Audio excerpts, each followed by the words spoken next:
Good afternoon. It's really wonderful to be gathered with staff from the Carter Center and the Library and Museum for this very special moment.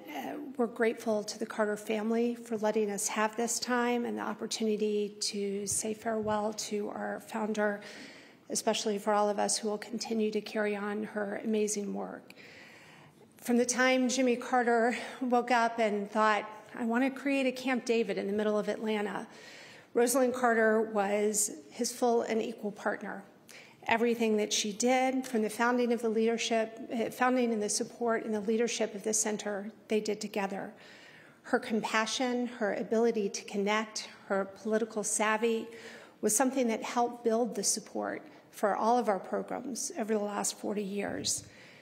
As in all parts of their life, they shared key decision-making and strategic vision for the center, and for that, we're forever grateful. President and Mrs. Carter served in lockstep on health and peace missions throughout the world. He relied on her reporting skills and her amazing ability and intuition in assessing and negotiating with partners and world leaders. She was his right hand in difficult situations like Haiti and North Korea. She joined him while they sought peace in Liberia and the Middle East and Sudan, and she was there while helping nascent democracies in Latin America and Africa have free and fair elections. And of course, she worked and went to the end of the road to help with eradicating guinea worm and other neglected tropical diseases. She was moved by the people that she met, especially women and children and strong women leaders and families, people who wanted to have the same thing for her life that she felt she was giving to her family. And nothing speaks more poignantly to that than her office here at the Carter Center.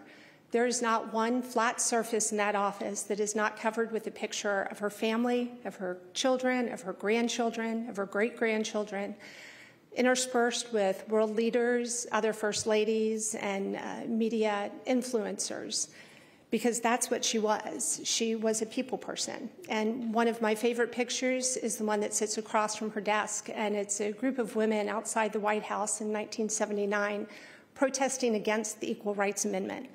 And I asked why she kept it there, and she said, because there's a lot of work left to do when we left the White House. And for 40 years, she did that work. Her top priority was mental health, and with her staff and the amazing experts in the Mental Health Task Force, she advocated for changes in public policy and the availability of treatment for people who needed them and elimination of stigma.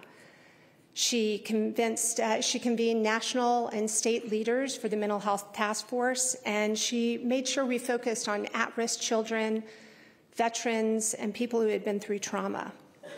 She wrote 2 books, and then realizing that the media was covering in a very sensationalized way behavioral health issues, she decided that she was going to create a fellowship, and this fellowship was going to help educate media as to how to destigmatize and use the right language on mental health. From her time as honorary chair of the Carter administration's Presidential Commission on Mental Health, she learned how crucial parity was and mental health insurance coverage. She knew that that was needed to overcome stigma. She worked for decades to get it passed into law, and one of the last calls she made to Eve was to say, is there any way that we can get Georgia from a D ranking up into a B? So in 2022, when Georgia passed the Mental Health Parity Act, for her, that was a sign that people were that much closer to recovery. And it was also a sign that the mental health program and our team here would be carrying on her legacy. For the Carter Center's mission of waging peace, fighting disease, and building hope, Mrs. Carter was a force multiplier. President Carter described her as the perfect extension of myself. While intimately involved in the Carter Center programs for mental health, she also focused on advocacy for women, insurance, vaccinations, environmental protections, human rights. It was all part of who she was as a colleague here at the center. She also shared her knowledge with students from Emory. She taught at Emory for Women's Studies. She had an endowed chair in 1997 at Emory. It was the first mental health endowed chair at any university in the nation.